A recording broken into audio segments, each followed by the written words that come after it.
Draw করব। ওকে, তাহলে কি আমাদের দুই ধরনের লোড লাইন, একটা এসি লোড লাইন আর ডিসি লোড লাইন। তাহলে দেখো কয় ডিসি লোড নাম্বার লাইনটা কি বলতেছে। স্লাইডের কয় নাম্বার আচ্ছা পেজ স্যার আমরা এটা? আছি, হ্যাঁ হ্যাঁ 6 নাম্বার স্লাইডে আছে, দেখো 6 নাম্বার স্লাইড, 6 নাম্বার স্লাইডে। ওকে দেখো ডিসি লোড লাইন কি বলতেছে, consider the common emitter NPN transistor circuit. আচ্ছা কোন একটা এনপিএন ট্রানজিস্টর সার্কিট এখানে দেখানো হয়েছে। আচ্ছা হোয়ার নো সিগন্যাল অ্যাপ্লাইড, কোনো সিগন্যাল দেওয়া হয়নি। আচ্ছা therefore DC condition prevail the circuit, যদি ডিসি কন্ডিশনটা ডিসি কন্ডিশনে সার্কিটটাকে রাখা হয় বা প্রিভেল করে, বা এই ব্যাপারটা হচ্ছে প্রভাব বিস্তার করে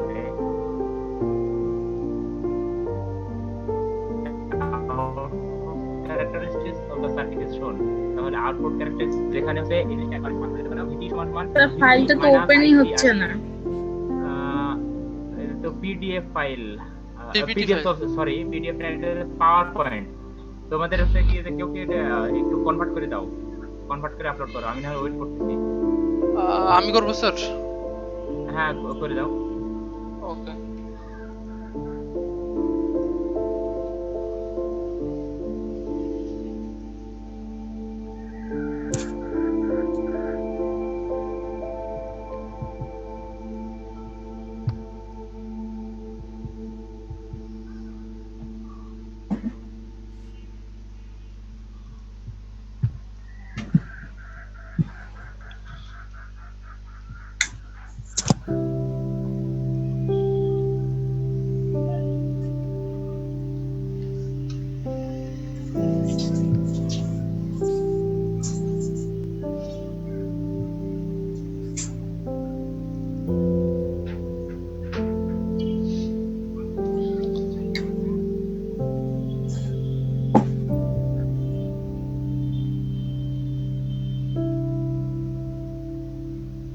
হয়েছে স্যার আর একটু বাকি আছে। আচ্ছা হচ্ছে।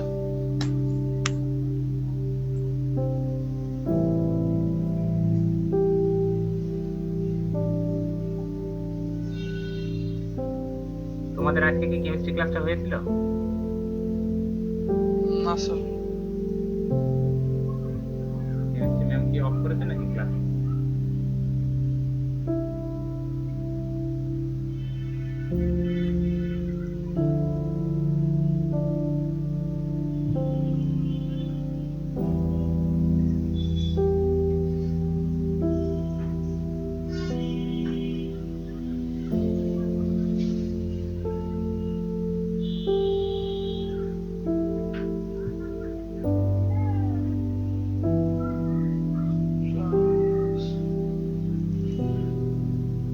স্ক্রিন শেয়ারদের জন্য বলছো, আমি তো স্ক্রিন শেয়ারটা এখানে থেকে দেই, এটা কাজ করে না বুঝছো। আপনি স্ক্রিনশট তো স্যার দিতে পারেন। আমি দেই কিন্তু হচ্ছে এখানে কি হয় যে এখানে দেখো যে এই স্যার আমি আপলোড শেয়ারিং দিছি। Has failed to start, please try again later। ওকে, এখানে একটা এরর কোড দেখায় 10503 ভাই, এর প্রবলেমটা কি? স্যার জুমটা একবার এরপর নেক্সট টাইম আনইনস্টল দিয়ে একবার ইনস্টল দিয়ে দেখেন তো যদি হয়।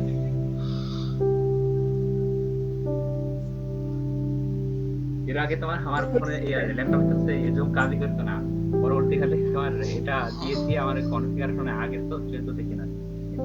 আচ্ছা স্যার আমি পিডিএফটা দিছি, কনভার্ট করে দিছি। আচ্ছা থ্যাংক ইউ। আচ্ছা তা তোমরা হচ্ছে বাকিটা একটু ডাউনলোড করে নাও কষ্ট করে। ওকে স্যার ডাউনলোড করছি স্যার। কত পেজ? 6 number page. হ্যাঁ আচ্ছা হ্যাঁ 6 নাম্বার আর কি স্লাইডে আছে, আমরা 6 নাম্বার।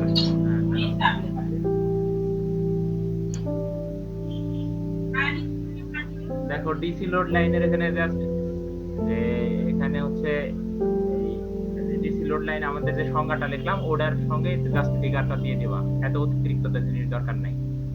ওকে আচ্ছা এরপর দেখো আমরা 7 নম্বরে যাই। 7 নম্বর এখানে হচ্ছে যে এই রিলেশনসটা বের করেছে ডিসি লোড লাইনের ক্ষেত্রে। আচ্ছা দেখো এখানে কি বলেছে যে আমাদের ডিসি লোড লাইনটা কিভাবে ড্র করব। ডিসি লোড লাইন ড্র করার জন্য আমাদের এই রিলেশনটা একটু দেখা লাগে। আচ্ছা দেখো কি বলছে, অ্যাজ ভিসিসি আরসি আর ফিক্সড ভ্যালুজ, আগের সার্কিটে আগের এই সার্কিটটা অর্থাৎ এতে 8.35 যে সার্কিটটা দিয়েছে 6 নাম্বার স্লাইডে। ওকে দেখো যে এখানে কি বলেছে, the VCC RC are fixed values. Therefore, it is the first degree equation can be represented by a straight line of the output characteristic. Okay, আমরা ফার্স্ট ডিগ্রি সেকেন্ড ডিগ্রি কি এগুলা ম্যাথমেটিক্সে পড়েছি, ইন্টারমিডিয়েটে ছিল আমাদের। ওকে, আচ্ছা, this is known as the DC load line and determine the locus of VCE minus IC point, আচ্ছা, for any given value of RC, অর্থাৎ RC এর রেসপেক্টে কোন দুটো ভ্যালু বের করছে, VC এবং IC এর ভ্যালু বের করতেছে। To add the load line, we need to end point of the state line. These 2 points can be located as under. আচ্ছা, প্রথমটা কি বলতেছে দেখো, when the collector current IC সমান সমান যদি 0 হয় তাহলে কি আমাদের ইকুয়েশনটা কি জানি, যে VC সমান সমান হচ্ছে কি VCC minus ICRC। আচ্ছা, যদি IC এর ভ্যালুটা 0 হয়ে যায় এই ইকুয়েশনে তাহলে কি VCE ম্যাক্সিমাম ভ্যালুটা কি VCC। আচ্ছা, পরেরটা দেখো আমাদের VCE টা 0 ধরে নিছি। ওকে, তো সেই ক্ষেত্রে দেখো কালেক্টর কারেন্ট কত হচ্ছে। আমাদের ওই একটা ইকুয়েশন মনে রাখি, তোমাদের ওই উপরেরটা অত লেখার দরকার নাই, তোমরা একটা সলভ করবা যে ওখানে প্রথমে একবার আইসি এর ভ্যালু 0 দিয়ে একবার ক্যালকুলেশন করে একটু মান দেখা দিবা, আর ভিসি এর ভ্যালু 0 দিয়ে একটু মান দেখা দিবা, এতটুকু পর্যন্ত ওকে, ঠিক আছে। আচ্ছা, দেখো এখানে ইম্পর্টেন্সটা তোমরা একটু বলতে পারো। এখানে কি বলছে, দ্য কারেন্ট আইসি এবং voltage VC condition is the transistor circuit are represented by the sum point of the output characteristic। আচ্ছা, এটা দরকার নাই, তোমরা হচ্ছে ইকুয়েশন বলতে দিলেই ওকে। আর এখানে যে চিত্রটা আঁকাই দিবা ভিসিসি আর ভিসিসি, যেহেতু আমাদের কি ওয়াই অক্ষের দিকে কি আছে, ওয়াই অক্ষের দিকে আমাদের এই আই ম্যাক্সটা ডিটারমাইন করতেছি। তো এখানে কি দেখো যে আইসি সমান সমান কি ভিসিসি বাই আরসি, আর এই ভিসিই ভোল্টেজটা কত আমাদের যেটা পেয়েছি VCE সমান সমান VCC, তাহলে এখানে আমরা VCC বসিয়ে দিচ্ছি। এটা আমার লোড লাইনের সংজ্ঞা দেওয়া আছে, দরকার নেই। পরের স্লাইডে যাও, স্লাইড নাম্বার 9, এটা হচ্ছে অপারেটিং পয়েন্ট। দেখো অপারেটিং পয়েন্টটা কি, যে VCC এবং IC কোন জায়গাতে তো একটা গ্রাফিক্যালি মিলবে। ওকে, যে জায়গাতে কোইন্সিডেন্ট হয় বা কোইনসাইড হয় VCC এবং VCE এবং IC। Okay, this is known as the operating point. Okay, আচ্ছা, দেখো অপারেটিং পয়েন্টের সংজ্ঞাটা এরকম ভাবে দেয়া আছে, the zero signal values of IC and VCE, okay, are known as the operating point। আচ্ছা, দেখো operating point, it is called the operating point because the variation of IC and VCE takes place about this point when the signal is applied। It is also called the quiescent or silent। কুইজেন্ট হচ্ছে কি জিনিসটা, ওয়ার্ডটার অর্থ হচ্ছে খুবই ক্ষুদ্রাতি ক্ষুদ্র। ওকে, মানে ব্যাপারটা হচ্ছে নাই বললে চলে। ওকে, যে বাংলায় বলেন কদাচিৎ, কথা শুনেছো তো মনে হয়, কদাচিৎ, কদাচিৎ কি জিনিস, নাই বললে চলে, হার্ডলি, ইংলিশে যে হার্ডলি বলে না, তো এই টাইপের হচ্ছে কুইজেন্ট। ওকে, আচ্ছা, মানে সাইলেন্ট পয়েন্ট যেটা হচ্ছে কি, অর্থাৎ Q point. Okay, because it is the point of VC and VC or IC or VC characteristic when the transistor is silent in the absence of the signal। Okay, আচ্ছা, ব্যাপারটা হচ্ছে কি যে Q point কাকে বলে, যে Q পয়েন্টটা বোঝানোর জন্য এতটুকু, আর অপারেটিং পয়েন্ট এখানে এতটুকুই যথেষ্ট। আর এখানে ফিগারটা দিয়ে দিবা, ফিগারটা। ওকে, কোন পয়েন্টটা হচ্ছে আইসি এবং ভিসিসি মিলেছে। ওকে, এরপরে চলে আসো what are the parameters that the operating point depend upon। এখন অপারেটিং পয়েন্টটা কিভাবে আমাদের হচ্ছে এই কোন প্যারামিটার উপর ডিপেন্ড করে, দেখো এখানে কিছু বলতে, the operating point depends upon AC and DC load, তারপরে AC এবং DC লোডের উপরে, তারপর হচ্ছে available power supply, maximum transistor rating and peak signal extension to be handled by the stage and the tolerable distortion। ওকে, 11 নম্বরের পেজে আসো, এখানে একটা ম্যাথ দেয়া আছে, ম্যাথটা দেখো বলছে যে এই সার্কিটের ভ্যালুগুলো দেয়া আছে, সার্কিট থেকে আমাদের কি কি ক্যালকুলেশন করতে বলছে। এখানে হচ্ছে ড্র দা লোড লাইন, ড্র করার জন্য আমাদের কার ভ্যালু বের করা দরকার, আইসি এন্ড হচ্ছে এই ভিসি, এই দুটো ভ্যালু আমাদের বের করার পর সার্কিট থেকে এই ভ্যালুগুলো নিয়ে আমাদের ক্যালকুলেশন করে বসাই দিব। ওকে, দেখো এই ম্যাথটা হচ্ছে কি যে আমাদের ইকুয়েশনগুলো দেখলাম, এই ইকুয়েশন রিলেটেড। আচ্ছা, এরপরে চলে এসে দেখো আরেকটা ম্যাথ দেয়া আছে, এখানে কি বলছে, যে এখানে কিউ পয়েন্টটা বের করতে বলছে। এখানে কিউ পয়েন্টটা বের করতে বলছে। দেখো যে এখানে কি বলছে যে ভিসিসি 12 ভোল্ট, আরসি কত 6 ohm, draw DC load line, একটা ডিসি লোড লাইন ড্র করতে হবে, ফাইন্ড আউট হচ্ছে Q point if the signal zero. অর্থাৎ কি যে একবার আমরা জিরো ধরে নিব, যে আইসি জিরো ধরে নিব, দিয়ে আর ভিসি এর ভ্যালু বের করে নিব, আবার একবার হচ্ছে কি ভিসি জিরো ধরে নি, আইসি এর ভ্যালু বের করব। ওকে, তো যে পয়েন্টটা বার হচ্ছে সেইটা হচ্ছে আমাদের কিউ পয়েন্ট। আচ্ছা, এরপর চলে আসো যে এখানে আরেকটা ম্যাথ দেওয়া আছে আমাদের। তোমাদের কাছে কি কারো কাছে ভিকে মেহতার বই আছে?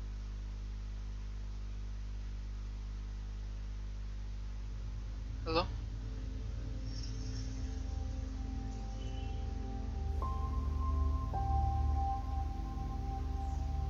হ্যালো, স্যার আমার কাছে আছে বিকে মেতার বইটা। স্যার তো নাই। স্যারের মনে নেটওয়ার্ক কারেন্ট গেছে নাকি?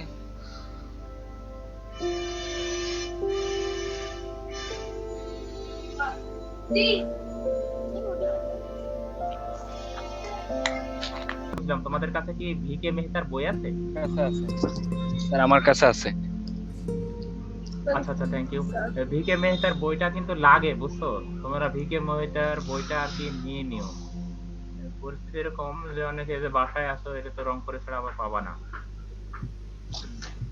আচ্ছা, দেখো এই ম্যাথ গুলা সবগুলা বই দেয়া আছে, ম্যাথ গুলা তোমরা একবার দেখলেই পারবা। এখানে যে এই জাস্ট বিভিন্ন ভিসি এগুলার হচ্ছে এই ভ্যালু কিংবা আইসির ভ্যালু চেঞ্জ করি, জাস্ট হচ্ছে এগুলা ম্যাথ গুলা তোমাদের বোর্ডে করা দিলে সবচেয়ে ভালো হয়। স্যার এখানে অত ভালোভাবে স্যার বোঝা যাচ্ছে না। এই ব্যাপারটা তো বুঝতে পারি, বিশেষ করে ম্যাথ গুলা তো তোমাদের একটু দেখ, মানে ম্যাথ হচ্ছে ক্যালকুলেশন কিন্তু তোমাদের একটু দেখা দেওয়া লাগবে। স্যার আপনার বোর্ড নাই? আমার তো হচ্ছে বাসায় এই ব্যবস্থা নাই, যার কারণে একটু মুশকিল। আর আমি তো ল্যাপটপের সামনে ক্লাস নেই। ও আচ্ছা, ওটা কি স্যার আপনার রংপুরে না এটার ব্যবস্থা? হ্যাঁ, এটা দেখি যে আমি ঈদের পরে তো রংপুরে চলে যাচ্ছি। স্যার তখন স্যার তাহলে স্যার আগের টপিকে স্যার যদি যখন ঈদের পরে যদি স্যার ভালোভাবে শুরু করেন তাহলে আগের টপিকগুলো একটু রিভাইজ করে দিয়েন, তখন তো ভালো তো বোর্ডে দেখাইতে না, এটা পারবেন তাহলে অবশ্যই আর কি, ভালোভাবে। যে এই ব্যাপারটা তো কারণ এটা অবশ্যই আগের ক্লাসগুলো বুঝতে পারছি। যে ব্যাপার হয় যে তোমরা তো হচ্ছে প্রথম, তো এই ব্যাপারগুলো হচ্ছে একবারে প্রিলিমিনারি। এগুলাতে যখন একটা অভ্যস্ত হয়ে যাবা তখন দেখবা যে এগুলা ব্যাপার অনেক ইজি। ওকে, তখন মনে হবে যে আসলে ইঞ্জিনিয়ারিং সত্যি ইজি। হ্যাঁ, আচ্ছা, এর দেখো যে আমরা একটু 19 নাম্বার পেজে যাও তোমরা। ওকে, আচ্ছা, 19 নাম্বার একেবারে। হ্যাঁ 19 নাম্বার। আগে ক্লাসে স্লাইড গুলাতে সবগুলোতে দেখো ম্যাথ আছে। ওকে, এই ম্যাথ গুলা হচ্ছে ওই একটাই সূত্র। হ্যাঁ, আমাদের ভিসি সমান আইসি, তারপর হচ্ছে আরসি আর মাইনাস আরসি আর ভিসি। ঠিক আছে, এই একই সূত্র দ্বারা এই আগেকার ম্যাথ গুলা, ওখানে আইদার কিউ পয়েন্ট বের করতে বলছে, না হলে লোড লাইন বের করতে বলছে এগুলা।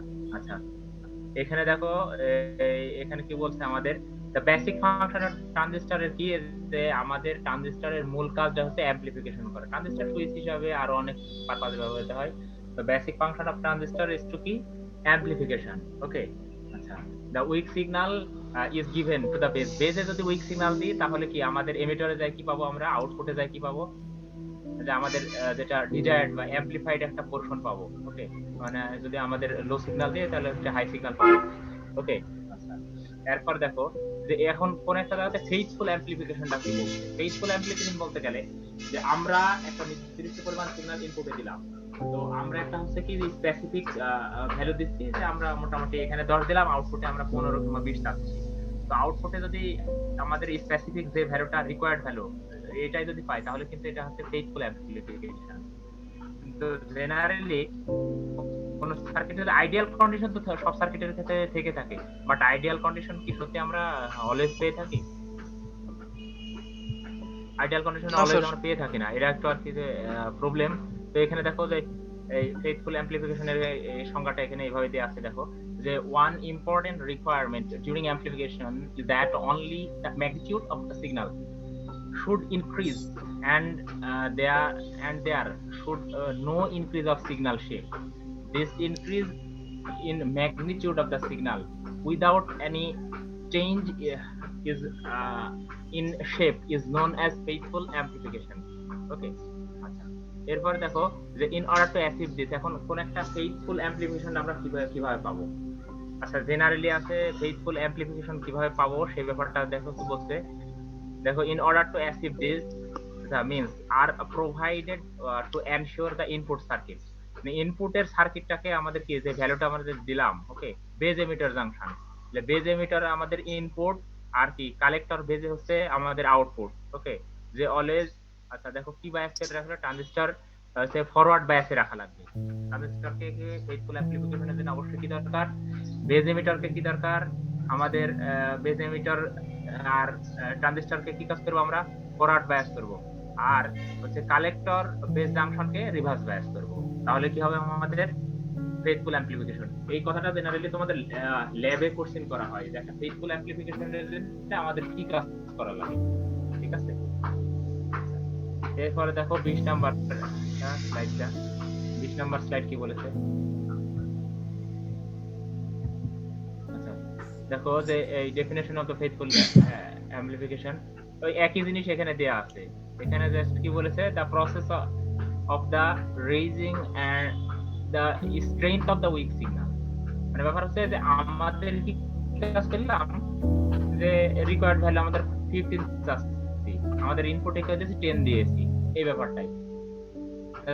The process of raising the strength of the weak signal without any change of the change in its general, the shape is known as, okay, আচ্ছা এখন দেখো যে ফেইথফুল অ্যাপ্লিকেশনের জন্য কি কাজ করতে হবে আমাদের, প্রপার জিরো সিগন্যাল কালেক্টর কারেন্টে দিতে হবে। আচ্ছা তারপরে মিনিমাম পাওয়ার বেজ এমিটারে মিনিমাম পাওয়ার, আর তারপরে হচ্ছে কি এট অ্যান ইনস্ট্যান্ট, আর minimum proper collector emitter voltage at an instant. আচ্ছা এই পেজ দরকার নাই। এরপর দেখো যে proper zero signal at collector current. আচ্ছা দেখো প্রপার জিরো সিগন্যালটা কি হচ্ছে, কোন একটা আমরা প্রথমে সার্কিট বিবেচনা করলাম, দেখো একটা ট্রানজিস্টর আঁকায় নিলা তোমরা, ট্রানজিস্টর আঁকায় নিয়ে একটা হচ্ছে লোড ওখানে আছে, কালেক্টরে হচ্ছে আরসিডি দেখলাম, ওকে, এখানে হচ্ছে এই এমিটার এবং কালেক্টরের কানেকশন। দেখো এখানে কি বলছে, the proper zero signal collector current consider an NPN transistor circuit shown in the figure 9.1 during this positive half cycle। এখন একটা ট্রানজিস্টরের হচ্ছে কি যে তোমরা জানো এই সিগন্যালের ক্ষেত্রে কি দুইটা সাইকেল থাকে, একটা পজিটিভের দিকে আর একটা নেগেটিভের দিকে, কারণ শেপটা হচ্ছে কি সাইন ওয়েভ না, তোমরা জেনে থাকো। তাহলে সাইন ওয়েভের উপরের দিকে আমাদের পজিটিভ দেখবো, আর এই পাশের নিচের দিকে সেগুলো হচ্ছে কি দেখবো আমাদের নেগেটিভ দেখবো। তো সেই ক্ষেত্রে দেখো পরিস্থিতি কি দাঁড়াচ্ছে যে during the positive half cycle the signal base is positive with respect to emitter, means the base emitter junction is forward bias. This will cause the base current and much larger collector current to flow the circuit. Result, the positive half cycle of the signal is amplified in the collector as shown। দেখো প্রথমে দেখো যে এই ফিগারটা দেয়া আছে, দেখো 1 number ফিগারে এই unfaithful amplification একটা ফেইথফুল অ্যাম্প্লিফিকেশন। দেখো আনফেইথফুলে কি হচ্ছে, সিগন্যালটা কিন্তু নিচের দিকে এটা ডিস্টর্টেড হয়ে যাচ্ছে, ওকে, আর ফেইথফুলে কিন্তু ডিস্টর্টেড হচ্ছে না, জাস্ট এই গল্পগুলো এখানে বলা আছে। তাহলে কি বলছে, the result is that there is no output due to negative half cycle of the signal, that we shall get the amplified output of the signal with its negative half cycle completely cut off, which is unfaithful amplifications।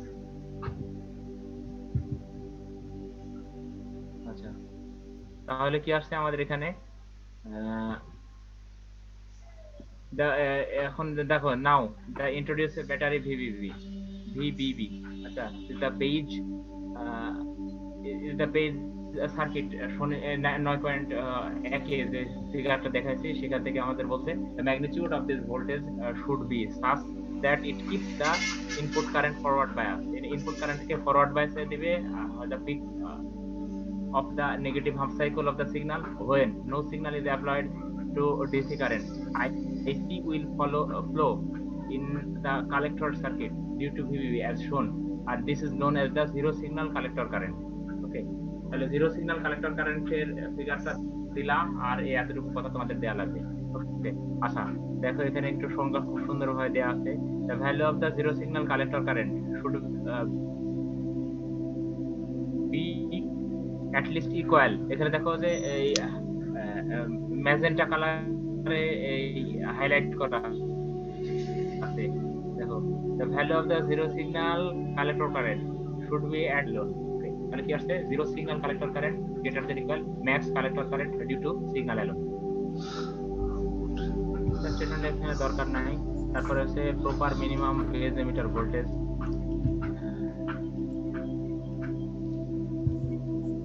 আচ্ছা, এরপরে এগুলা হচ্ছে just নামগুলা মনে রাখো, proper minimum VC at instant. এরপরে হচ্ছে এই আসো স্লাইড নাম্বার হচ্ছে 25।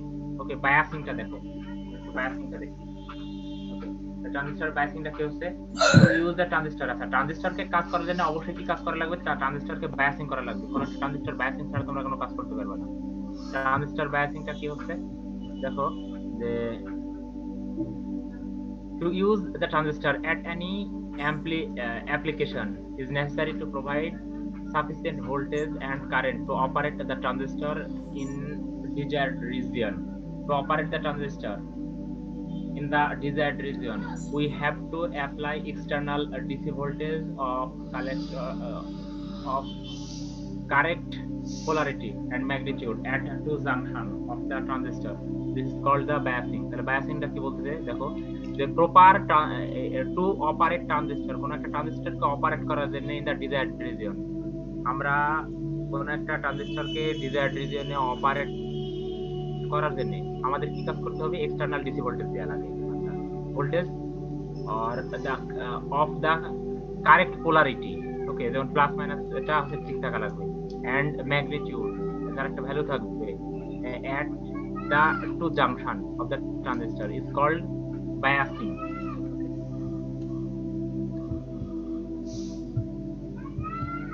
এরপর দেখো ট্রানজিস্টর বায়াসিং। দেখো যে এখানে আমাদের খুব সুন্দর একটা সংজ্ঞা দেয়া আছে, the proper flow of zero signal collector current and the maintenance of the proper collector emitter voltage. কি বলছে, the proper flow of the zero signal collector current and the maintenance of proper collector emitter voltage during the phases of signal is known as transistor biasing. এই সংজ্ঞাটা transistor biasing এর সংজ্ঞাটা মনে রাখা দরকার, transistor biasing এর সংজ্ঞাটা মনে রাখবা, আগের স্লাইডটা দরকার নাই। ওকে, এইটা দেখো, অথবা তুমি হচ্ছে অ্যানাদার ওয়ার্ডে বলতে পারো, the process of giving proper supply voltage and resistance for obtaining the desired Q point is called biasing. Okay, আচ্ছা, তাহলে বেসিক পারপাস কি আমাদের, কি যে বেসিক পারপাস যে এখান থেকে একটা লাইন উঠাই দিতে পারো, যে তিনটার মধ্যে যে কোনো একটা দিতে পারো। দেখো বলছে যে the basic purpose of a transistor biasing is to keep the base emitter junction properly forward bias. কোথায় রাখবো আমরা, base emitter junction কে forward bias এবং collector base junction K properly reverse bias. Okay, during the application of the signal, this can be achieved with the bias band or associating a circuit with a transistor. এরপরে তোমরা চলে আসো 27 number স্লাইডে, need for biasing. Biasing কেন দরকার, একটু biasing এর এখানে বেশি দেওয়া দরকার নেই, এখানে তোমরা 2 থেকে 3টা দিতে পারো। ওকে, আচ্ছা দেখো কি বলেছে, স্যার 2টা দিলে হবে না, যে আমাদের এখানে দেখো যে for normal operation the transistor amplifier, এখানে 2টাও দিতে পারো, তোমাদের এত বেশি দরকার নাই এখানে।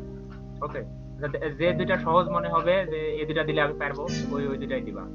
দেখো, the amount of bias required is important for establishing the Q point. The transistor biasing এর জন্য need for transistor biasing কি দরকার, Q পয়েন্টটা ফিক্স করা দরকার। ওকে, আচ্ছা, তারপরে আর কি বলতেছে, আরেকটা যদি দাও তাহলে কি unfortunately, আচ্ছা এটা না দিয়েছে the desirable। দেখো, if the transistor isn't biased correctly, তাহলে কি হবে, যে it would work insufficiently, তারপরে যে produce distortion in the output signal। এই লাইনটা দিতে পারো তোমরা, need for transistor biasing, তাহলে এই 2টা লাইন দিতে পারো, যে কি হলো, working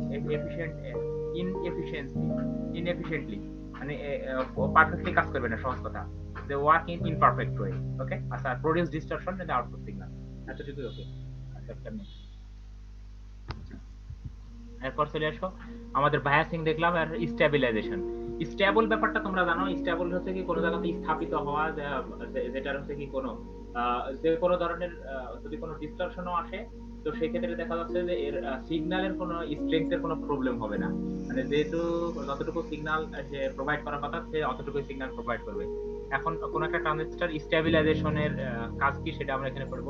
দেখো, the collector of the transistor change rapidly when the temperature, যখন কি একটা সময় আচ্ছা, যে কোনো সময় যে কোনো একটা, তোমরা ফোনে কথা বলছো, জাস্ট একটা উদাহরণ তোমরা বিবেচনা করো, ফোনে কথা বলছো, ফোনটা যদি আধা ঘন্টা কিংবা 1 ঘন্টা নেটও চালাচ্ছো, সেক্ষেত্রে একটু গরম হয়ে যায় না? এই ব্যাপারটা তোমরা নোটিস করেছো?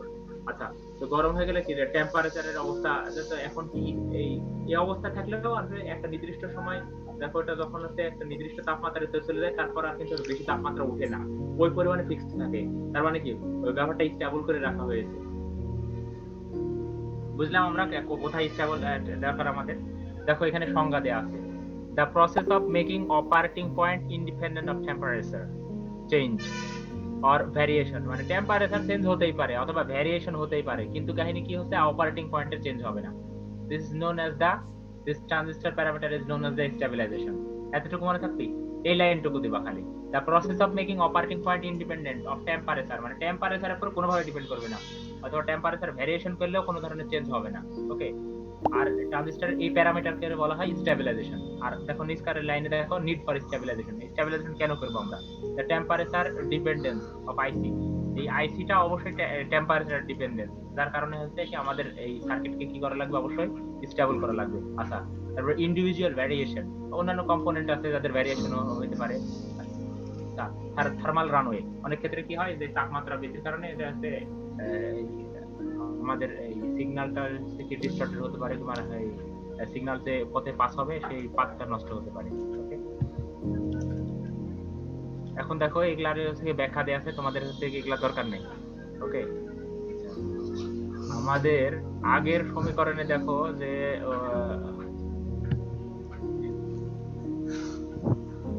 থার্মাল রানওয়ে কাকে বলে। তোমরা 30 নাম্বার স্লাইডে যাও, দেখো থার্মাল রানওয়ের খালি সংজ্ঞা দেয়া আছে। আচ্ছা, এখানে দেখো, the self destruction of unstabilised transistor. কোন একটা আমি বললাম না যে পাথটা ধ্বংস হয়ে যেতে পারে, তাহলে থার্মাল রানওয়েটা তোমরা এখানে ক্লিয়ার হইলা। মানে পরিস্থিতি হচ্ছে একটা সার্কিটের যে পাথে তুমি তোমার ভোল্টেজ পাস করতে চাচ্ছ, সেই পাথটাই ধ্বংস হয়ে গেল। তো এখানে দেখো ওই কথাই বলছে, the self destruction of an unstabilised transistor. Transistor যদি আনস্টেবিলাইজড থাকে তাহলে তার সেলফ ডিস্ট্রাকশন হয়, অর্থাৎ ট্রানজিস্টরটা নষ্ট হয়ে যেতে পারে। তো এটাকে বলতে থার্মাল রানওয়ে। ওকে, এখন এখানে এসে আমাদের হচ্ছে আজকের এই স্লাইডটাই শেষ। কয় নাম্বার এখন স্যার? Stability factor. আচ্ছা, স্টেবিলিটির ফ্যাক্টরটা আমরা দেখবো। এটা হচ্ছে আমরা আসি হচ্ছে 31 নাম্বারে। ওকে, 31 নাম্বার দেখো স্টেবিলিটি ফ্যাক্টরটা কি। স্টেবিলিটি ফ্যাক্টরটা কি বলেছে দেখো, যে আমাদের ইট ইজ ডিজায়ারেবল, কোন একটা সার্কিটের জন্য কি দরকার, আমাদের আইসিটাকে কনস্ট্যান্ট রাখা দরকার in face of variation of IC.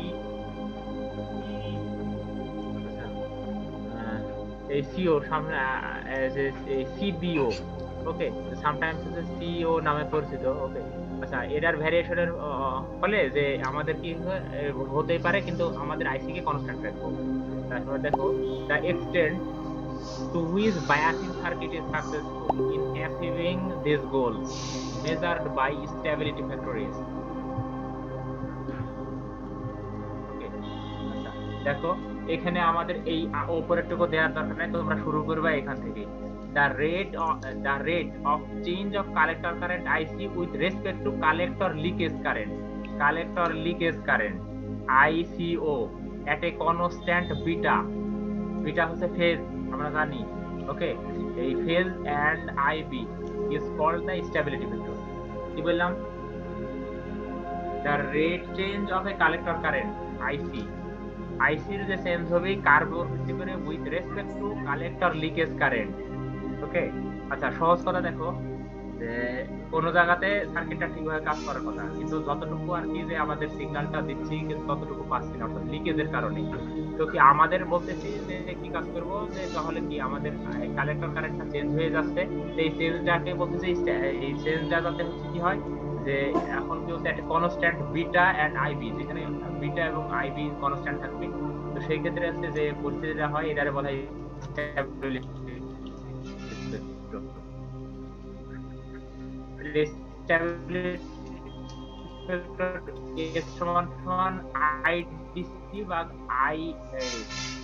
DIC বা হচ্ছে ডি আমাদের দেখো এই মার্কার এগুলা দেওয়া দরকার নেই, না দিয়ে সি কনফিগারেশনের ক্ষেত্রে তাহলে আইসি সমান সমান এই বিটা আইবি প্লাস এই বিটা প্লাস 1 ইনটু সিও।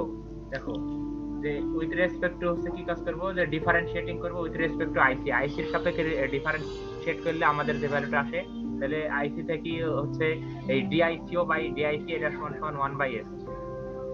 আচ্ছা দেখো এটা সমান সমান আইসি এর সাপেক্ষে যদি করি, তাহলে আইসি এর সাপেক্ষে যদি আমাদের ডিফারেন্সিয়েশন করি তাহলে 1 হয়ে যায়।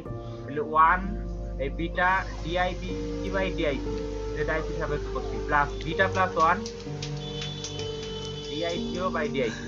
আচ্ছা এখানে থেকে দেখো যে আমাদের বলতেছিল ডিআইসিও বাই ডিআইসি এটা সমান সমান 1/is, এই ভ্যালুটা বসাই দিচ্ছি, এস এর ভ্যালু বসাই দিচ্ছি। বসানোর ফলে এস এর ভ্যালুটা ক্যালকুলেশন করে যে অবস্থাটা দাঁড়ায় সেটাই হচ্ছে কি আমাদের স্ট্যাবিলিটি ফ্যাক্টর। এই স্ট্যাবিলিটি ফ্যাক্টরের এই উপরকার স্ট্যাবিলিটি ফ্যাক্টর কাকে বলে, তারপর স্ট্যাবিলিটি ফ্যাক্টর এই এস সমান সমান ডিআইসি বা ডিআইসিও, আর এই জেনারেল এক্সপ্রেশনটা তোমাদের এতটুকু। ওকে, মাস্টারও এত লেখার দরকার নাই, বুঝলাম? জি স্যার। স্টুডেন্ট তোমাদের সঙ্গে সম্ভবত ঈদের আগে আমার আজকে লাস্ট ক্লাস, তোমাদের এর পরবর্তী ক্লাস আজকে আমরা পাবো না, কারণ আগামী কাল পর্যন্ত আমাদের 26 তারিখ পর্যন্ত ক্লাসটা চালু রাখতে বলা হয়েছিল। স্বর্ণালী